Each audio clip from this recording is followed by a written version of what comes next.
Welcome to the Organic Wine Podcast.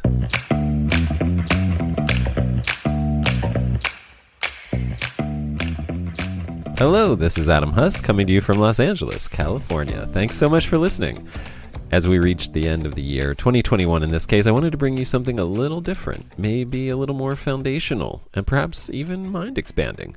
By looking at wine from a different perspective, I think we can gain a greater appreciation and understanding of it, and also get some inspiration about how we could think completely differently about it, and how that might make it something less exclusive, more sustainable, and more fun. My guest for this episode is Sandor Katz. Sandor is the author of the books Wild Fermentation, as well as The Art of Fermentation, which could be considered the fermentation Bible, and for which he received a James Beard Award. And his most recent book is Fermentation Journeys. Please check them out. The information Sandor gives in this episode could change not only the way you think, but also the way you eat and drink. I've actually been inspired to incorporate new ideas and ingredients in my winemaking and food making because of this conversation. Sandor explains how the context of human life, and all life, is biodiversity. The human body is host to over 1 trillion bacteria and countless other microorganisms. Rather than eliminate this microbiome, we need this community to be robust to maintain our health. Fermentation, in the context of a global pandemic, is a profound shift in thinking, away from sterility and toward diversity and resilience. And fermentation is a natural result of the abundance of life. Fermentation explodes categories and defies labels. It prevents waste and reuses byproducts. Sandor's mission is to revive our connection to these ancient processes. And after this conversation, I hope you feel as reconnected as I did. Happy New Year. Enjoy. One note, unfortunately, something happened in the recording and my audio was not picked up by my microphone, but was picked up by my laptop microphone. So I sound terrible throughout. I tried everything I could to make it as best as possible, but it's terrible. I'm just being frank. So I've turned down the volume a bit on my audio, and there's so much great information that Sandor gives that I think the terribleness of the audio is beside the point, but heads up. Sandor, welcome. Thank you very much for joining me. Well, thank you so much for having me, Adam.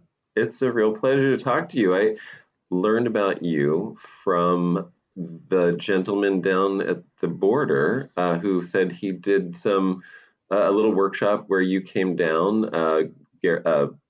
Naban, Gary Naban, who is studying fermentation, indigenous fermentation beverages in the Southwest in Mexico, and your name came up, and just in exploring about you, I was shocked I hadn't heard about you sooner, and immediately immersed myself in all of your ideas and started, my own little local fermentation with your ideas.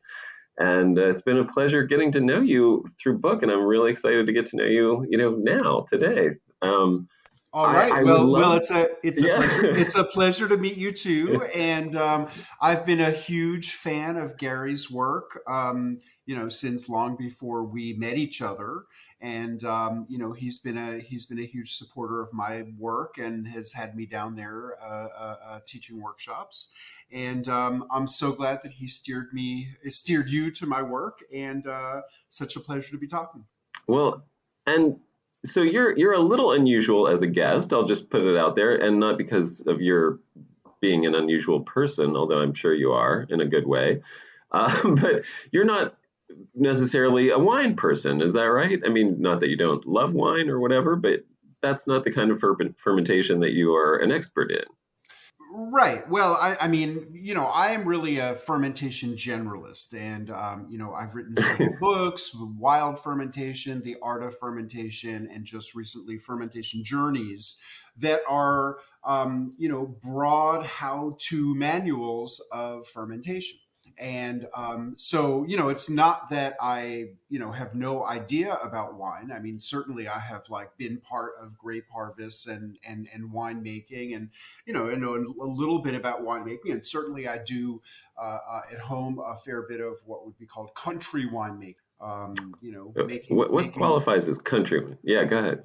Well, so I mean, country wine would be so I mean, wine, as you well know, would be typically grapes pressed, and it's the fermentation of the juice pressed out of the grapes. But there, in English speaking lands, there's a phenomenon called country wines, where people make wines from all kinds of other fruits. So some classic examples might be blackberry wine, blueberry wine, raspberry wine. But I mean, basically, you can make a sugar water solution and infuse nearly any fruit or herbal flavoring in it and ferment it into alcohol, and that would be a country wine. And not only fruit flavors. I mean, my God, I've had tomato wine, jalapeno wine, onion wine, garlic wine.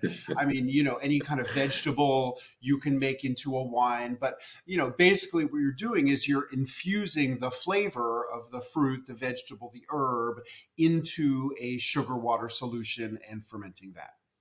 And have you encountered any of those that were really sublime, like anything that really sticks in your head or something that you make regularly because it's so good? Oh yeah, sure. No, I mean I make blueberry wine every year. I mean Yeah, I've heard good things about blueberry. Yeah, for me, it's about what resources are available, and right. I mean, wine began in these regions of the world where grapes grow really easily and well, and so that's what people ferment is what's abundant in their lives. And I also make rice alcohol. I make it in a Chinese tradition that I call miju, and I make it in a Japanese tradition, sake. Using different notions of starters. And I make a lot of mead, which is, honey diluted and fermented. Mm-hmm. So, I make various alcoholic beverages, and I also do a lot of fermentation of vegetables, and I'm always exploring different styles of fermenting vegetables. And, I make breads and do other kinds of fermentations of grains, and I dabble in cheese making and yogurt and kefir and vili and other styles of fermented milk. And basically, there's nothing we could possibly eat or drink that cannot be fermented. And fermentation traditions are really widespread around the world. And I mean, I like wine fine. I'm just not an expert in wine. I mean, I don't really. Oh no, it sounds like you kind of are. I think maybe we, or I should have rephrased that differently. We just need to expand our understanding of what wine is, and not think so narrowly about it as limited only to grapes. And in with that kind of understanding, I think you're absolutely an expert in wine. And honestly, I think that's a big part of what I, like wanted to bring you on for, was to help expand our understanding and definitions so it's not so narrow, and to think about fermentation as a bigger idea that isn't, the sole propriety of any one beverage or anything like that. Yeah, well, I mean, or substances. and of course, I mean, fermentation. I mean, fermentation is so vast. I mean, in every part of the world, people ferment. I mean, I have not come across a single example of a culinary tradition that does not incorporate fermentation in some way or another. By far, the most widespread form of fermentation is the production of alcohol. It would be easy to be someone who enjoys alcohol in the United States and imagine that there are, two ways in which alcohol can be fermented: beer or wine. And I mean, I love both beer and wine, but they're just the tip of the iceberg. I mean, Right. I recently read a book about baijiu, which is a Chinese distilled liquor. And, Hmm. baijiu is by many orders of magnitude the most popular alcoholic beverage in the world. And, Yeah. we've never heard of it, or most of Right. us have never heard of it. So, I mean, fermentation is vast. And it's an integral part of human cultural experience everywhere in the world. And wine is a manifestation, or rather a number of manifestations of it. But there are many others. Right. Now, you mentioned a couple of these things that you're doing with rice, etc. I'm guessing those are recipes in in one of your books, at least. Is that correct? Yeah, sure. I mean, Okay. so especially my latest book, Fermentation Journeys, which is really about foods and beverages that I've learned about in my travels, mostly in recent years, teaching about fermentation. And so there's a recipe for miju, which is the sort of Chinese fermented beverage made from sticky rice, and also for a Mm. very old, traditional, simple style of sake called the Bodai Moto method. Yeah, okay. And I know that local is a big part of the fermentation world that you are promoting and like to be part of. Are you getting rice there in Tennessee? Well, I mean, I would say that local is part of, I mean, every fermentation tradition everywhere. Right. And it's like, okay, what do you ferment? Like, I mean, maybe the modern wine industry would be an example of, okay, the thing you want to ferment, you go to great lengths to grow everywhere, grapes. But in general, people's, the focus of fermentation is, what is our abundant resource? What are we growing more of than we know what to do with? And, in some places that might be grapes, in some places that might be apples, in some places that might be soybeans, in some places that might be cabbages, in some places that might be wheat, in some places that might be barley. But that's what people ferment, is what's abundant in their lives. They're not, nobody's fermenting the thing that is the most precious.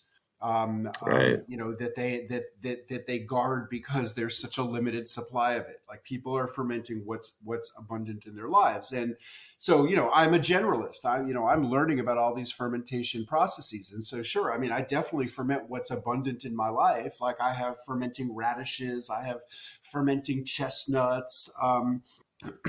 I have fermenting blueberries. I have fermenting turmeric. But I also experiment with things that are not growing around here, and like to learn different processes. So no, I do not have a local source of rice. Further southeast than here, people are definitely growing rice, but Okay. Yeah. I'm mostly just going to the Asian market and buying rice that's commercially. I'm Got it. not a. Okay. No, I mean, my orientation is localism, but I am by no means a purist. yeah. No, and oh God, there's so many things I would love to bring up and talk about in what you just said, all of those concepts. But I love the idea of fermentation is in a lot of ways a result of abundance. Like, it's a sign of abundance when things are fermenting. And I think I've heard you say, as I was sort of researching, that was in a way one of the things that led you to being the fermentation guru that you are, is the abundance of the garden that you were growing and what to do with all the stuff. And I love this concept of, like, nature's abundance led you into this thing. Can you talk a little bit about that? Well, Am, sure. am I right in bringing that Yeah, up? no, Is no, that no, is that absolutely, okay? absolutely. Like, the garden led me into fermentation, um, Yeah. but through an indirect route. So I Yeah. mean, What is your story? as a kid growing up in New York City, I loved pickles. I wasn't thinking about I wasn't learning how to make pickles. I wasn't thinking about how pickles were made. I just loved pickles, and I had a little reputation in my family. And the pickles would always disappear from the jar quickly. Once they were in the fridge, and I was drawn to the flavor of pickles. And the pickles that we were eating, I'm the grandson of immigrants from what's now Belarus, and we grew up eating, New York deli pickles, what we called sour pickles, where there's no vinegar added. It's cucumbers in a saltwater brine. And I mean, I didn't know about how they were made. I didn't know that there was no vinegar added, but it's a very distinctive flavor that I noticed as a kid was different from the flavor of other pickles that I would sometimes encounter, which I now understand are vinegar pickles. But I was really drawn to this flavor of lactic acid. Then for a couple of years in my mid-20s, I was following a macrobiotic diet, and macrobiotics places an emphasis on the digestive benefit of pickles and other live ferments. And I started noticing that these pickles that I'd been eating my entire life, that whenever I would eat them, I could feel the salivary glands under my tongue squirting out saliva. And I really began to associate these foods in a very tangible way with getting my digestive juices flowing. And I really started seeking out pickles and sauerkraut and other live ferments, really as a health practice.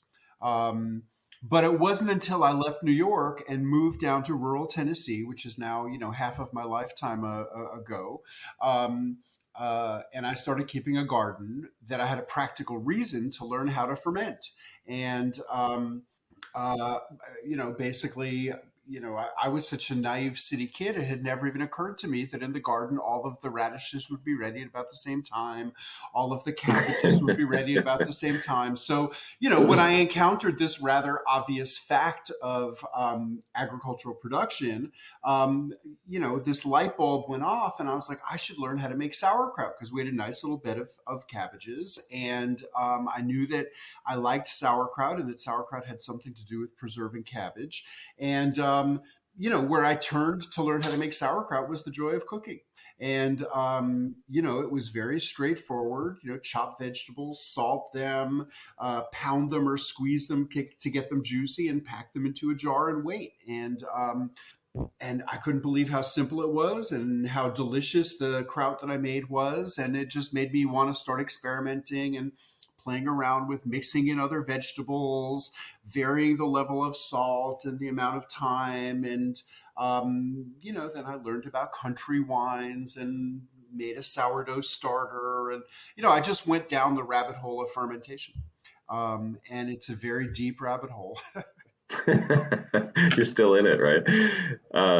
I find, and I don't know if you've found this to be true, but it sounds like, I've noticed for some people the same thing happen where people sort of get into, first of all, like their local food. They want to sort of remove themselves from the food that is available in the grocery store most times, and they start, it becomes that DIY thing where you're trying to make your own stuff. And I've noticed a couple folks that I know who are in the natural wine making world have come from this fermentation past where they were in an apartment and now are, on a winery making natural wine. Have you encountered that as well? Has that rabbit hole, as I'm sure you've talked to many more people about fermenting foods and things, have you seen people skew into these different things that it's led them to?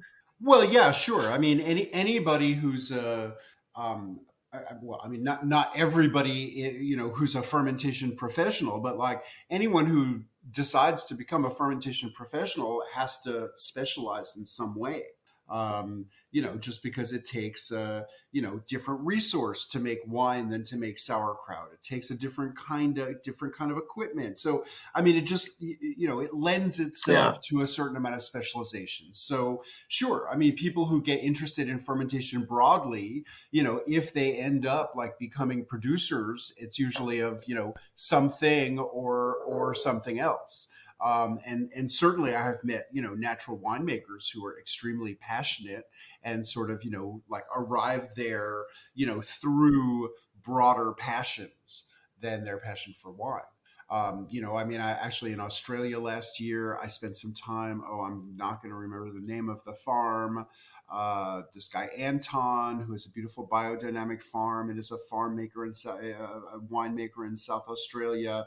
But he was all about his diversified farm and biodynamics, and the winemaking was almost like an outgrowth of the farm organism that he was thinking about in very Rudolf Steiner biodynamic kinds of terms. Right. Yeah, that's exactly what I'm talking about. It's that, I guess, you have examples on the other end of people who come from a sort of high end, falling in love with fancy wines, and then clear a plot of land and plant a sort of vanity vineyard that they have decided they're going to make the best wine in the world. And then you have this other side that I feel like is a much more organic, sorry to use that pun on this show, way of where people have sort of approached it from an ecosystem that is, wine is the outgrowth of an entire diverse system of foods and farming and animals and things like that. And it's, there's something really beautiful about that. Um, what what can you tell us about that connection to our local food and fermentation, and how, I know you've talked a good bit about the importance of decentralizing our food system, and we'll just make that the food and beverage system. What can you say about that? Well, I mean, to me, that's really, really critical right now. I think that the, the pandemic really revealed, maybe for many people for the first time, some of the vulnerabilities of the system that we have developed for, centralized food production. And we've really moved towards a system where different forms of agricultural production have been centered in different geographic areas where they can be done most efficiently. And then we have this sort of globalized system where food resources are being centralized, processed in central ways, and then distributed through various mass distribution systems, the supermarkets, increasingly internet-based distribution. And I guess that all of that is fine as long as it's fine. But there are so many different ways in which this system can be disrupted, and we just saw in the context of a pandemic, various supply chains getting disrupted, and certain kinds of foods or beverages that people are used to seeing in the supermarket for temporary periods of time were unavailable. But if we think about like sort of fuel supplies, climate change, extreme storms, political instability. There are all of these ways in which our huge supply chains can get disrupted. And I don't want to be like sort of a paranoid or a prepper, but I do think, as a practical matter, in every region of the world, it would be prudent for people and our political leadership to be thinking about expanding the productive capacity of food everywhere. So, and I'm not saying this as a dogmatic localist that, like, for our moral well-being, we only need to eat food from within 50 or 100 or 250 miles. I'm just saying that for our well-being and security, everyone is more secure if their region can basically feed itself. And it doesn't mean that we can't like import bananas from a tropical place or import coconuts. I mean, we should enjoy our treats when we can, but we shouldn't be utterly dependent on their availability. I think we're all more secure if not as individuals, but as regions, we can meet most of, our daily requirements for sustenance. And I think fermentation just really fits into that. I mean, fermentation is always practical. It's not always about preservation, but there's always a practical benefit. The food is not decomposing into a disgusting, ugly mess that nobody would ever eat, and it's becoming more stable for storage, or it's becoming more delicious, or you're producing alcohol, or it's becoming more easily digestible, or some toxic compound from the plant has been broken down. Fermentation is just all about not only preservation, but making effective use of food resources more broadly. Yeah, I mean, you've underlined a couple of times that you're not a purist in these ideas. You just think they're practically very important, and more than practically, even just from a security and social well-being standpoint. Well, that's practical. How? Yeah, I guess that's true. I guess it is very practical. But how this idea of not being a purist, I think, can also spill over into fermentation itself, and our ideas around cleanliness and purity in that sense, especially again in the context of the pandemic, and how paranoid about germs and hand sanitizer and bleaching the heck out of stuff. where, what can you tell us about the microflora that we live amongst, and the harm that it can cause us versus the health that it can cause us? Well, I mean, our context is biodiversity. Um, an average healthy human adult is host to more than 1 trillion bacteria. Um, um, uh, uh, we are host to unfathomable numbers of different organisms, and they exist in great biodiversity, and they provide services for us. We couldn't live without bacteria. Bacteria enable us to effectively extract nutrients from the food that we eat, and actually they synthesize certain nutrients for us in our bodies, so we don't have to find them from our food. What we call our immune system is largely the work of bacteria in our gut. We are learning that bacteria play a role in regulating our brain chemistry and almost every system of our bodies. And so, we need bacteria. And, this is not to deny that there exist bacteria and viruses that can make us sick. But for the most part, the microbiome that's part of us will protect us from the organisms that we're potentially vulnerable from. So we have to embrace biodiversity as our friend. And it's not that like nobody ever dies from sort of something that comes from bacteria or viruses, but we can't reject them. We need them too much. And in terms of food, traditional fermentation all involves mixed cultures. So, this idea that like, natural winemaking is a new thing, that's ridiculous. Like, until the 20th century, all wine was natural wine. And it's that in the 20th century, we sort of, we developed the ability to sort of select,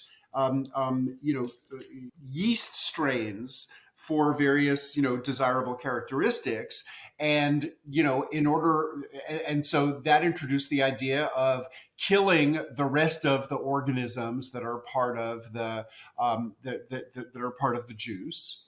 Mm-hmm. And also this idea that, okay, if we want to be sure that this singular organism is going to dominate, then we have to really use chemicals to kill any residue of any organisms that might be in the plastic tube or the vessel or the tools that we're using. And so we've developed this idea that like we can't do this without these sanitizing chemicals. And I mean, sure. I mean, in the context of like, small scale home brewing and, trying to make wine with, using potassium metabisulfite tablets to kill all the organisms, and, sort of seed it with selected organisms, that could make sense. But for any kind of traditional mixed culture fermentation, there's no need to do that. And in fact, I mean, I would argue that, using chemicals that sterilize things in your kitchen is a fantasy that we have been sold by the people who want to sell us chemicals. And I mean, there's all kinds of chemicals we could buy that will, sort of kill bacteria and fungi right away. But then we're going to rinse them with our non-sterile water and handle them with our non-sterile hands and put them in our non-sterile dish racks. And, it's like our homes are not a sterile environment. There are, bacteria and yeast and other kinds of organisms, floating around in the dust in our air. It's everywhere.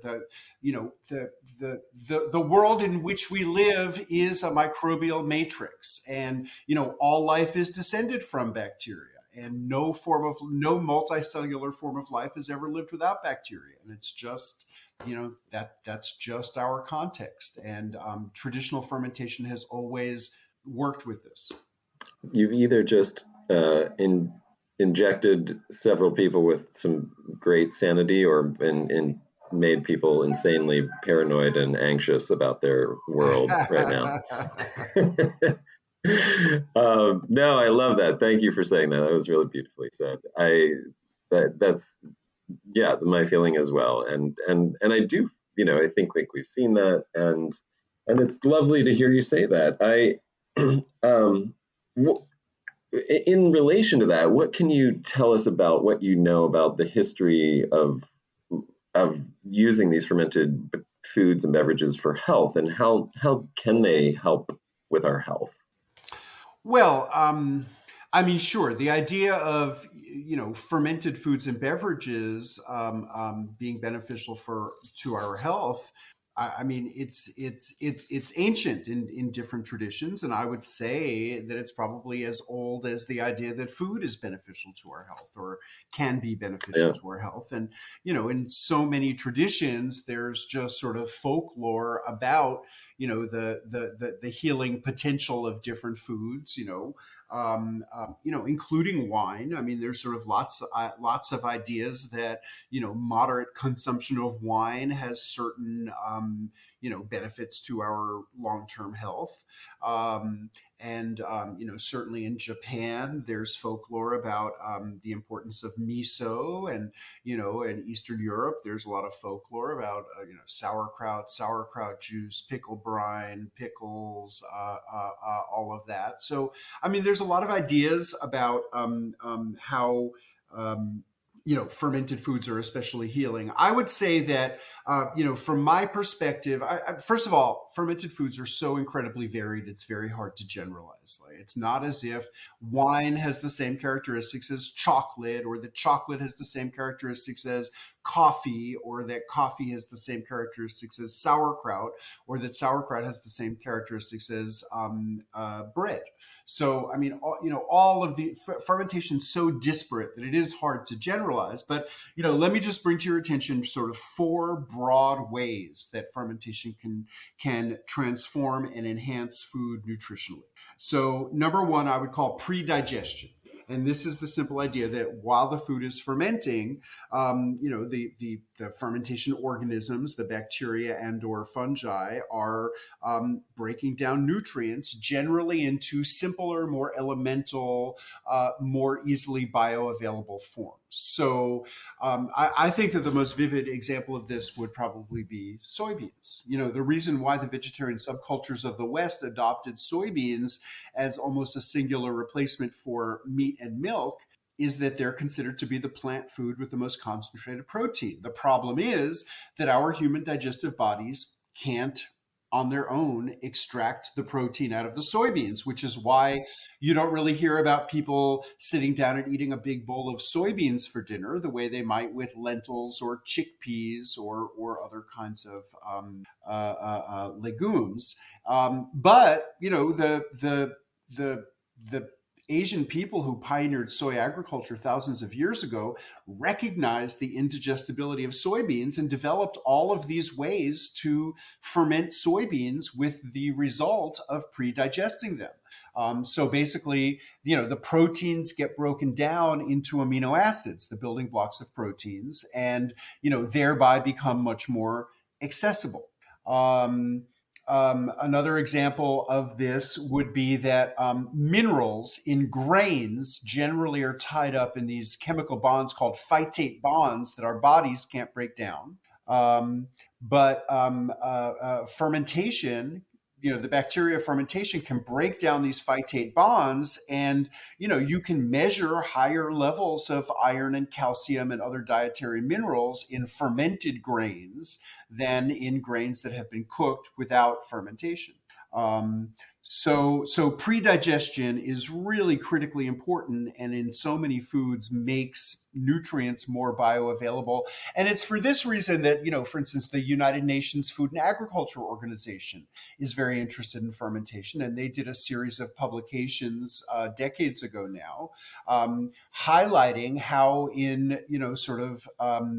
food scarce regions of the world, whatever food resources are available could be expanded through fermentation. People could get more nutrients out of their food if they fermented more of it.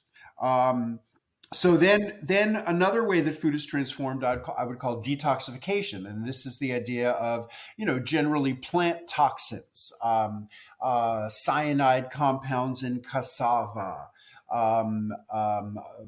things like taro with high levels of oxalic acid. But a broad range of plant toxins can be broken down into harmless forms through fermentation. And there are foods all around the world that cannot be safely eaten without fermentation. Then beyond breaking down what's in the original food, fermentation enhances nutrients. So almost all fermented foods and beverages have elevated levels of B vitamins as compared to the raw foods that you begin with. And then there are all of these metabolic byproducts, unique to different processes, some of which have been found to have extraordinary beneficial properties. So, all fermented vegetables have compounds called isothiocyanates that are regarded as anti-carcinogenic. Natto, this Japanese soybean ferment, has a compound that's gotten a lot of attention that basically dissolves fibrin, which is what sometimes builds up inside people's blood vessels and inhibits circulation. And so this can be dissolved by this, metabolic byproduct of this bacteria Bacillus subtilis that ferments soybeans into this Japanese food called natto. So, there are all kinds of, nutrients generated by the organisms, which can be of benefit. But then what I would consider to be the most profound benefit of fermented foods nutritionally would be the bacteria themselves. And, contrary to, what most of us learned growing up about how, dangerous bacteria are and how much they need to be avoided, as I mentioned earlier, we need bacteria in order to function well. We all have diminished biodiversity in our gut as compared to our ancestors, thanks to chemical exposure and diets with more limited fiber.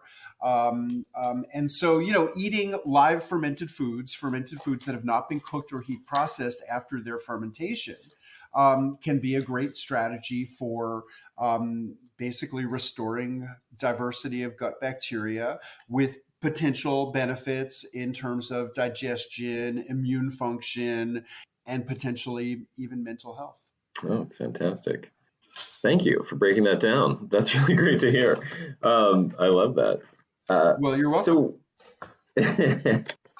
So, what is, as a beginner with home fermentation, where would you suggest somebody start, and what kind of sort of guidance or counsel would you, what consolation would you give people who are afraid to do this, perhaps? Well, okay. I mean, first of all, I would just tell people, don't be afraid. I mean, everybody everywhere eats and drinks products of fermentation every day. You're already eating and drinking products of fermentation every day without thinking about it. And most people don't think of chocolate as a fermented food. You brought up chocolate, and I love that you brought that up. Chocolate is almost all fermented at the harvesting end. So unless you live in a place where cacao is grown, you're not likely to see the fermentation of chocolate. Right. So, I mean, it happened, the cacao fruits, the cacao produces these pods. And when you open up the pods, the seeds are each embedded in a juicy, delicious, fruity pulp. And so, the initial fermentation is really just allowing that pulp to break down.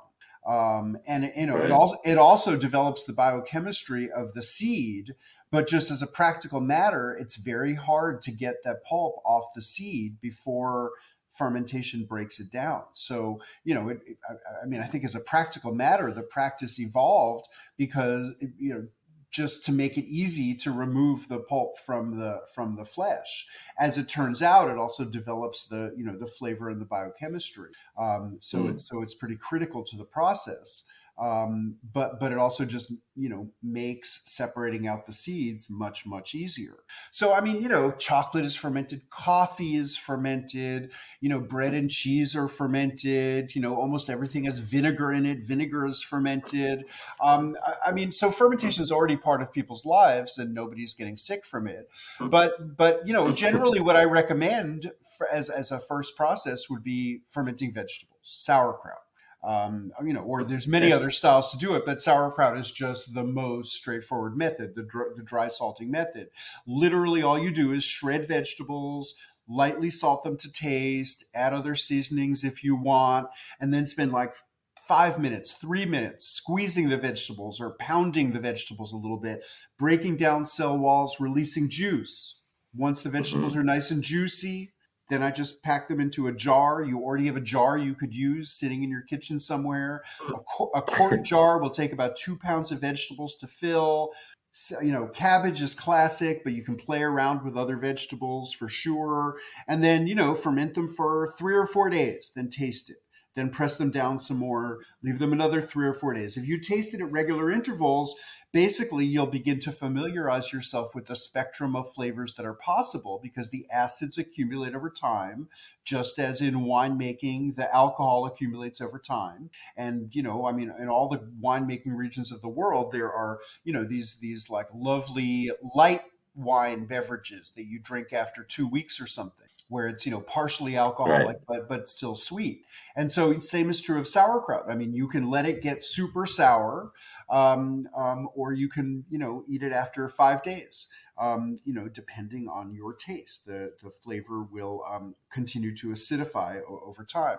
Now, in terms of, one of the reasons why I like to recommend fermenting vegetables is, there's no need to obtain a starter. I mean, you could make kombucha, but you need to find a starter. You could learn to make koji, but you need to find a starter. Certain ferments require starters, that traditionally would have been, local botanical resources that would be used as sources of the organisms. But, today it's possible to buy all these pure culture starters, little, powders, analogous to purchasing yeast to make wine. But that's really that's really a departure from the history. But the other reason why I recommend sauerkraut as a starter is it is the safest food we know. Like, according to the USDA, they cannot find one single case anywhere in the world ever of illness or food poisoning from fermented vegetables. It's about as safe as it gets. Statistically, vegetables become much safer after you ferment them than they are raw. And we read every year of outbreaks. This year it was a salmonella outbreak linked to onions. 1 year it was cabbages, 1 year it was lettuce, 1 year it was tomatoes. Clearly, there's the possibility of incidental exposure to pathogenic bacteria. But if you were to take vegetables, with some incidental exposure like that and ferment them, the lactic acid bacteria will end up dominating every time once you create the condition in which they will flourish, which is submerged. And as they acidify the environment, they would knock out the pathogens. And, this is just a very, convenient and elegant fact, is that, none of the organisms that have the potential to make us sick can survive in an acidic environment. So, once the sauerkraut acidifies to a certain point, then even if it had been exposed to some pathogens, they would no longer be surviving. But you do recommend people wash their vegetables before fermenting. Well, yeah, I mean, no, sure. You don't have to worry that you'll wash the bacteria off of them. I mean, I would never buy any of those like vegetable detergent products. I would just use water. I do use water, but the last thing you want is grit in your home fermented vegetables. So you've got to rinse your vegetables, but that's all you're doing is rinsing them, and you don't have to worry about, like, you don't have to peel them, you don't have to wash them in a special detergent. Just like just rinsing things underwater is sufficient. And you mentioned the lactic acid bacteria. I know that there is a correlation to wine to a certain degree with the malolactic activity that some wines undergo, or that most wines would undergo if you allowed them to. Grape wines, that is. How closely related are those two things scientifically? Well, I mean, basically, lactic acid bacteria are believed to be present on all plants growing out of soil on planet Earth. I mean, they're so common.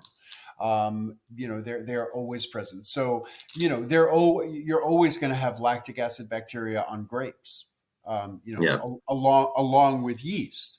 And you're always going to have lactic acid bacteria on barley and on corn and on cabbages and on, literally any plant growing out of soil on planet Earth.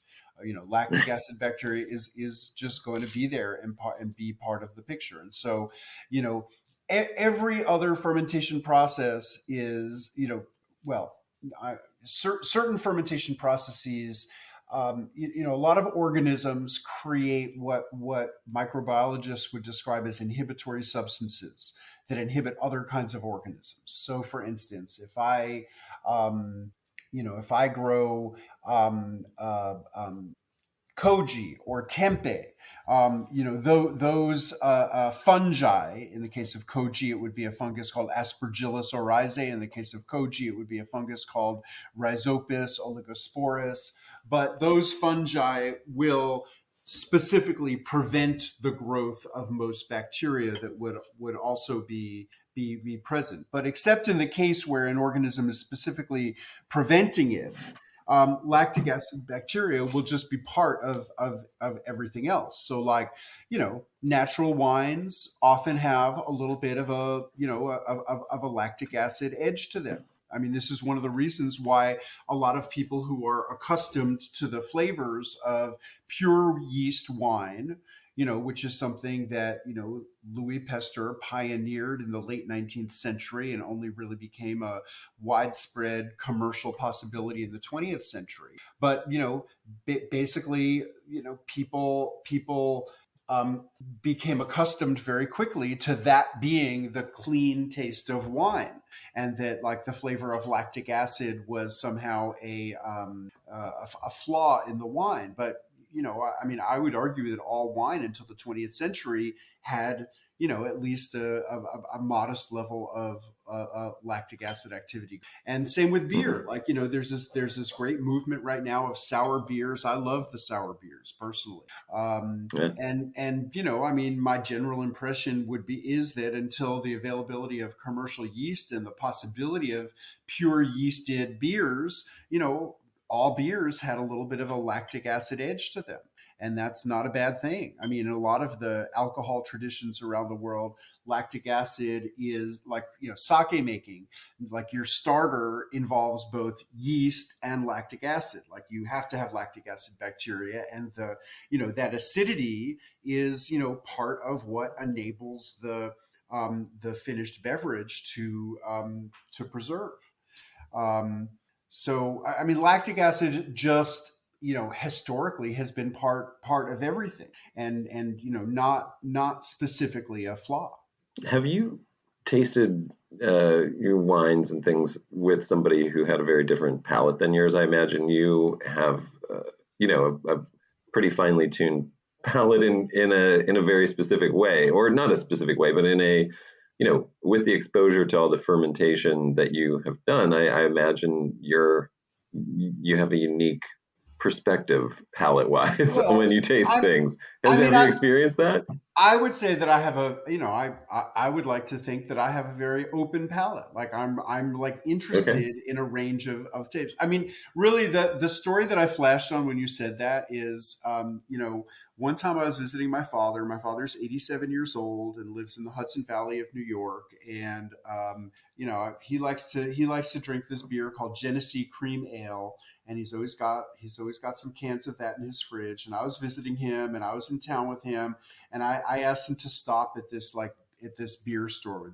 They had a big selection of beers, and I went in and I bought this, like, dry hopped sour beer in 16-ounce cans, and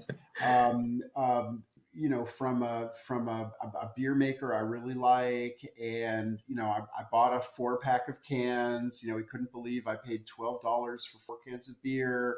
And then, we get home, I put it in the fridge, and that evening I opened up one of the beers, and he's like, "Let me try your $12 beer." And, and I gave him a little glass of it, and he just made the most horrible face. Like Like, not only are you paying a ridiculous amount of money for a beer, but you're drinking something that tastes like this. And to him, it was just like horrible. And I was just tasting and thinking like, oh my God, this is so compellingly delicious. This is so, dry and full flavored. And, I was just loving the flavor complexity of it. And, for my father, it was like just a horrible nightmare that like, his son could like something like this. and pay good money for it, for the torture. What's your experience of drinking his beer? I mean, do you like when you take a sip of his? Do you have the same reaction he has to the one that you were drinking, or No, no, no. I mean, it's I'm easy. I mean, I don't think I've ever had a beer that like I didn't like. yeah, yeah, I've certainly had beer that was like, oh, that tasted weak. Oh, that was like watery. It's more like that. It's more just like, his right, beer. I find, very unexciting. It's not that I find it horrible or I'm not willing to try it. No, I mean, I am like so easy. Um, I mean, I don't mind, if I'm in a situation and, people are sitting around drinking Coors Light, I could drink Coors Light. I mean, I love really strong cheeses, but, if what's there is Velveeta, I don't care. I'm just not a snob about any of this. I absolutely have strong preferences, but, right. it's not that I sort of like, hate the stuff that, doesn't meet my strong preferences. I'm pretty okay with whatever. And do you find yourself at home, uh, growing? I should phrase this. How is there a seasonality to fermentation? I mean, obviously there is based on what's growing, Hugely, hugely, but hugely, hugely. right. There's a seasonality to fermentation. And Absolutely. what's going on right now with you in your kitchen or home? Well, let's see. We're in mid-December. Mid Well, December. okay. I mean, something that I might do today is so I have this huge vessel. I have this 200-liter vessel. It's actually made as a Whoa. wine. It's one of the like stainless steel variable capacity tanks that Okay, sure. Yeah, small wineries would use. And yeah. I have it filled with daikon radishes and Napa cabbages. That you grew. Well, actually, they're from my friend's biodynamic farm, his farm is Got about it. an Okay, hour away from here. So got it. I host a workshop every October, and part of the workshop is we go out to his farm and fill up a pickup truck with vegetables. And Yeah, then wow. my students help me process them. But just this afternoon, I was going to go open it up and see how they're tasting, see if they've gotten like a good level of acidity yet. So yeah, I mean, then October, November would be huge times here where I live when you would be sort of harvesting your fall brassica crops. And Mm. if you're going to put them up now, as it turns out, we've had a very mild early winter, and all this stuff is still popping in my garden. I mean, I've Oh, got beautiful radishes, beautiful greens. So I'm still eating a lot of this stuff fresh, but I also have a lot of that stuff fermenting. Then I have long term ferments. I mean, I have miso fermenting in my cellar. well, Um, okay. I have some kind of ongoing pickling projects, meaning in my new book, I have a couple of different concepts of these perpetual pickling mediums. So I have a jar of pao tsai, which is a Chinese style of fermenting vegetables in a like spiced brine that you maintain, and I've maintained this one for over a year now. But Oh, wow. I just put some fresh uh, um, radishes in it yesterday. And then I also have this turmeric mash where I made a paste out of turmeric, garlic, turnips, salt, and a little bit of water. And I made that over a year ago, and I just keep burying more vegetables in and pulling them out, and that's really, really delicious. I have sourdough. Right now, I'm trying to revive my rye sourdough that I haven't used in about a year. So mostly I use a wheat sourdough, but I have an all rye sourdough, and I love to in the wintertime to make all rye bread. So Mm. I'm trying to revive my starter, but it's a little sluggish. Yeah. Have And you, oh, sorry, I was going to ask the daikon and the cabbages that are in the giant thing. Would you do to those? Just a little salt and a I, mash or? all I did was add salt and, probably in the whole, 200 kilos, I probably have like 1 kilo of fresh chili peppers that I threw in whole. Oh, nice. Okay. And that's it. That's it. Just Just just ve- time. just vegetables, salt, and chili peppers, and then by midwinter they'll get a really strong sour flavor.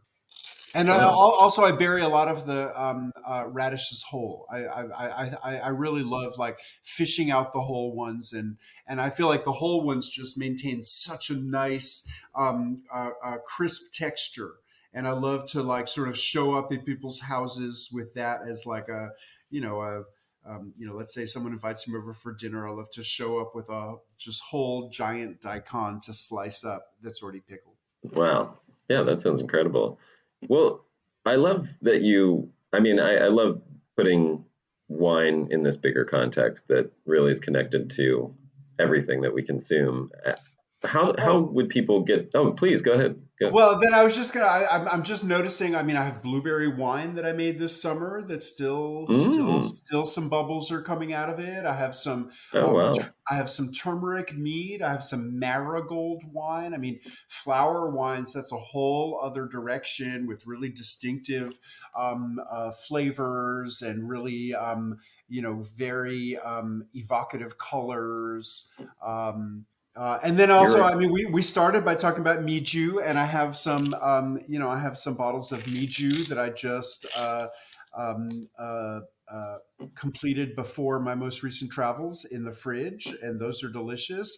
And then one other thing is that when I make rice alcohol, there's always residue from it. In Japanese cuisine, they call it kasu, and I have pickles. You can make kasuzuke, which are vegetables pickled in the mm, residue of sake making, which are really amazing.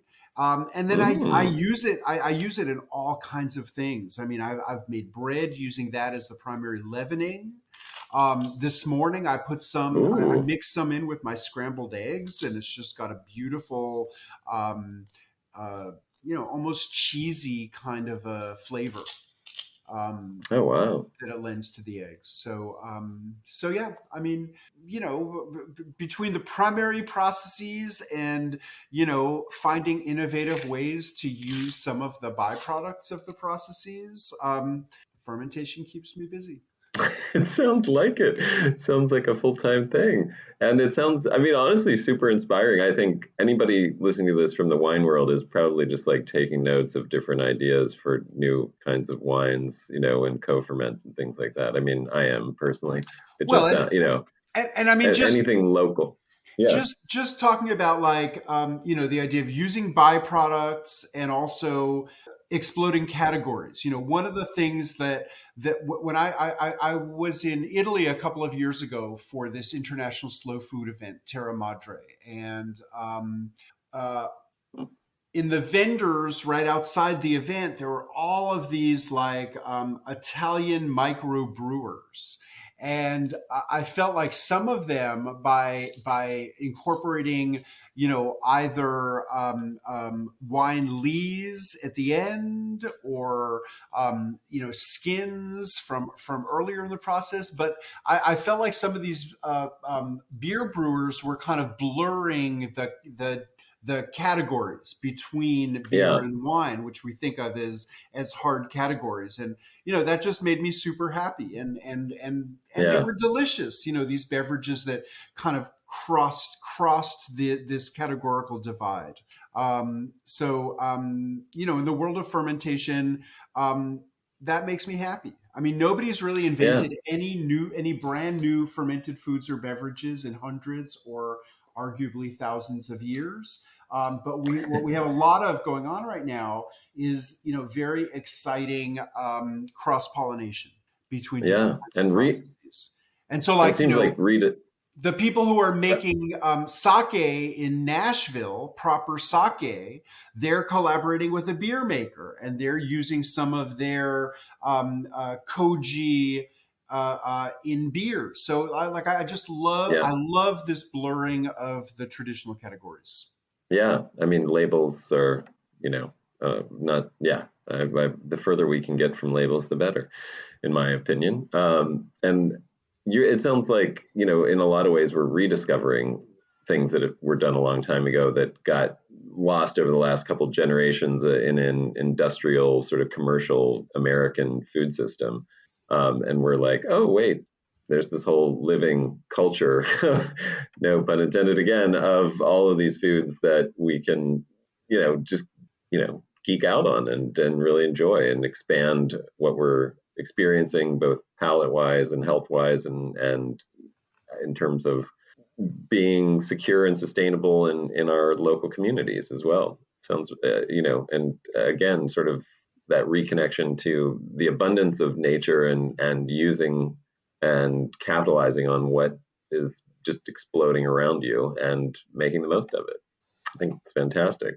I mean, you call yourself a revivalist, right? A fermentation revivalist, or that's one of your potential Yeah, no, sure. titles. That's how I have been describing the work that I do because, well, I mean, as I've said a couple of times, fermentation is an integral part of how people everywhere make effective use of whatever kind of food resources are available to them, and just like procuring food itself, it's just been part of the practice that either people were part of or that they were witnessing around them. And we've really like sort of taken food production, including fermentation, and it's largely disappeared from our daily lives and our communities, and instead it's really focused, or largely centralized. And so when I call myself a fermentation revivalist, it's really the idea of reviving our connection to these ancient processes that have been and continue to be so important in our lives, and to not be afraid of them. It's not that I think that it's essential that everybody be fermenting for themselves in their own kitchen, but I think it's important that um, people not be intimidated by the idea of that anyone with the slightest interest in engaging in fermentation, be able to feel empowered to do so. And I think that, because of the war on bacteria that we grew up in the midst of, it's easy for people to be intimidated and for people to imagine like, oh, that might be potentially dangerous. Oh, maybe I need a degree in microbiology to be able to attempt that. Maybe I need a laboratory where I can perfectly control conditions. And, by talking about this as a fermentation revival, I mean, what I'm trying to offer to people is, actually like, no, this doesn't need a microscope or a laboratory or a knowledge of microbiology. Fermentation is it's a simple practice that emerged everywhere in the world and can still be done in simple ways. And it's all about manipulating environments. And, the sections of my books are all about, how to manipulate environments in order to make different kinds of foods, getting the vegetables submerged under the brine, protecting the wine from oxygen as it ferments, things like that. Right. Yeah. Well, and speaking of your books, what's the best way for people to grab your books? Obviously, they're available everywhere. You got a James Beard Award for your second book, I believe, Yeah. the Art of Fermentation. Let me tell you about the three books. So I have Wild Fermentation is my first book, and that came out in 2003 and was revised in 2016. And it's a book of recipes, how to ferment all kinds of things. The Art of Fermentation came out in 2003. It's a much longer book. It's also focused on how to ferment things, but I really departed from the recipe format in that book. So it's more, describing processes, describing ranges of proportions I've encountered, and different kinds of seasonings. But it's not exactly formatted into recipes, but lots of information and information beyond the practical how-to. It has a lot of information about microbiology, a lot of details from anthropology and history, and it's just a sort of all-around fermentation resource that's as you mentioned, it got a James Beard Award. It's gotten a lot of great attention. It's certainly been my best-selling book. Some people have thought it was like too much information, more than they want. They want to learn how to make sauerkraut. It's the Bible, and that right? was just a little bit TMI. And then my most recent book, which has really only been out for a little more than a month, is called Fermentation Journeys, and it's recipes and stories and lots of photos, but it's about foods and beverages that I've encountered in my travels around the world, and lots from Latin America, lots from China and Japan, but really things from every region of the world. And so those are my books. I have a website too, wildfermentation.com. You can find out more about my books or order them from local friends of mine via my website, but also you can get them wherever you'd like to get books. I would encourage you to, support local bookstores, rather than the, online mass retailers, but anywhere where you get books, you should be able to find my books. And also my website has information about, I do a lot of teaching. It has information about my workshops. Lately, some of that has been online, but, increasingly I'm doing some in-person teaching.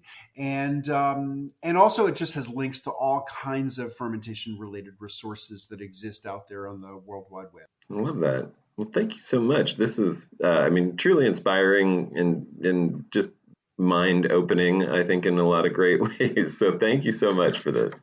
Okay, well, thank you so much. It's been a pleasure speaking with you, and thanks for your if you have any closing thoughts, feel free, like any parting wisdom for anybody.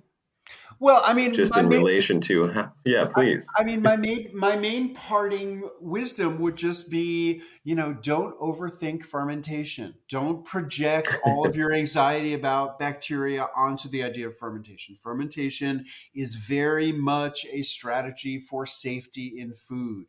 And, all you need to do is, make sure you understand what kind of conditions you're trying to create, and then do your best to create those conditions, and expand your fermentation horizons and have fun doing it. I love it. Well, thank you again, Sandor. I really appreciate it. Okay, Adam, it's been great.